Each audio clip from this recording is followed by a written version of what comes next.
नमस्कार, मी Kiran Palkar. Crime diary news channel मध्ये आपले स्वागत आहे. पाहूयात आजच्या ताज्या बातम्या. इचलकरंजी शहरात जुना कौटुंबिक वादातून मारहाणीची गंभीर घटना समोर आली आहे. मिळालेल्या माहितीनुसार दिनांक 23 जून 2026 रोजी सायंकाळी 6:30 वाजल्याच्या सुमारास ही घटना घडली.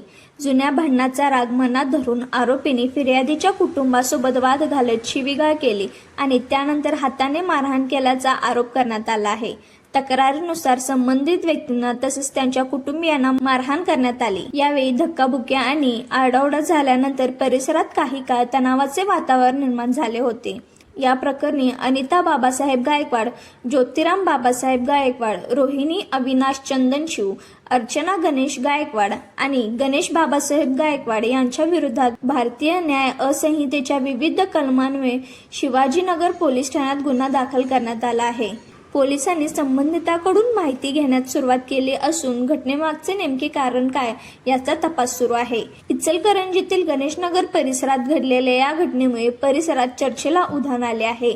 5 जणांविरुद्ध गुन्हा दाखल करण्यात आला असून शिवाजीनगर पोलीस ठाण्यात प्रकरणाचा अधिक तपास सुरू आहे. घटनेमागील कारण काय, नेमकी वस्तुस्थिती तपासानंतर स्पष्ट होईल. असेच आणखी अपडेट पाहण्यासाठी चॅनलला लाईक करा, शेअर करा, सबस्क्राईब करा.